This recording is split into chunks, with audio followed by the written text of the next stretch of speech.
Question है कि आपके पास एक पुली है और दो मासेस हैं M2M, पुली से कनेक्टेड है। पुली का मास है 30 m, डिस्क है ये, और रेडियस है इसकी 0.1 metre. The pulley is mounted vertical plane, rotate free about its axis.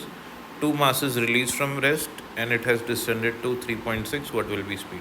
सो ये 2m का मास यहाँ हैंग कर रहा है, m मास का मास यहाँ हैंग कर रहा है। ये हम इसको ग्राउंड लेवल या रेफरेंस लेवल मान लेते हैं अपना। जब हम इसको रिलीज़ करते हैं तो क्योंकि ये वेट ज़्यादा है 2m वाला, तो ये नीचे की तरफ आता है, और जब ये 3.6 मीटर नीचे आ जाता है तो इसकी स्पीड कितनी होती है हमको पता लगानी है।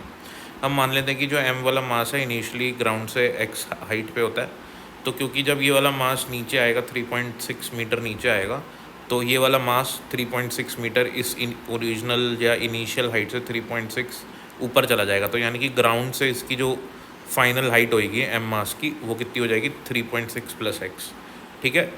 अब जितनी स्पीड से ये वाला मास नीचे आ रहा होगा उतनी स्पीड से ये वाला मास ऊपर जा रहा होगा, क्योंकि सेम स्ट्रिंग से कनेक्टेड है।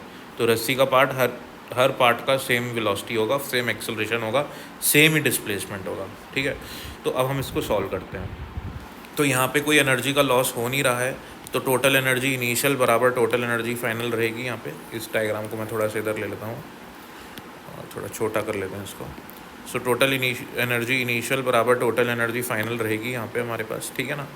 तो टोटल इनिशियल एनर्जी मैकेनिकल जो होगी वो पोटेंशियल और काइनेटिक का सम है, और फाइनल भी पोटेंशियल काइनेटिक का सम है। तो इनिशियल पोटेंशियल एनर्जी की अगर मैं बात करूँ तो ये वाला मास x हाइट पे है तो mgx हो गई। ये वाला मास 3.6 मीटर पे तो 2m मास है तो 2mgh 3.6 हो गया। और काइनेटिक एनर्जी सिस्टम की 0 है, क्योंकि सिस्टम में कुछ भी मूव नहीं कर रहा है, इनिशियली हम सबको रेस्ट से छोड़ रहे हैं। फिर फाइनल की बात करते हैं। ये 2m मास तो रेफरेंस लेवल पे आ गया, तो इसकी पोटेंशियल एनर्जी ख़त्म हो गई, कुछ नहीं आएगी।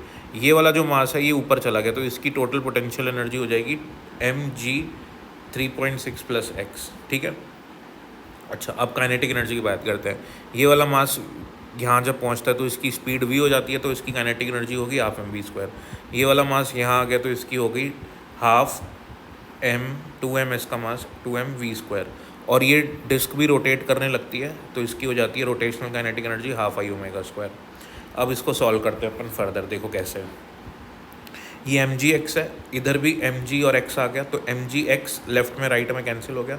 फिर ये mg 3.6, ये 2mg 3.6, तो ये mg 3.6 जब लेफ्ट साइड जाएगा तो 2 से कैंसिल हो जाएगा, तो एक बचेगा 1 mg 3.6 बचेगा, तो वो अपन ने इधर लिख दिया। ठीक है। तो ये और ये सॉल्व करके अपने पास सिर्फ ये बचा। अब राइट साइड वालों की बात करते हैं। ये 2 कैंसिल हो गया, ½ mv², 3/2 mv² बन गया। ये हाफ एज इट इज़ आ गया। मोमेंट ऑफ इनर्शिया डिस्क का होता है, डिस्क का मास डिस्क की रेडियस का स्क्वायर अपॉन में 2, तो डिस्क का मास 30m है, r²/2 mr²/2 होता है। डिस्क का मास 30m है तो 30m आ गया। ओमेगा को हम लिख सकते हैं v/r, तो ओमेगा स्क्वायर हो जाएगा v²/r²। ठीक है, इतना समझ में आया। अब नेक्स्ट स्टेप में m कॉमन है, कैंसिल कर दिया, r² भी कैंसिल कर दिया, तो इधर बचेगा अपने पास 3.6g, इधर बचेगा 3/2 v², और यहाँ से अपन ने ये 2 और ये कैंसिल करके 15/2 v² बचेगा। बाकी सब r² और m कैंसिल हो चुके अपने पास। 3/2 + 15/2 करेंगे तो ये अपना बन जाएगा 9v², और दूसरी साइड पे 3.6g रहेगा हमारे पास। ठीक है। v² बराबर 3.6g/9 होगा, मल्टीप्लाई 10g की वैल्यू 10 हो जाएगी ना, तो ये 36 हो जाएगा। तो यहाँ पे हमारे पास वैल्यू कितनी आ जाएगी,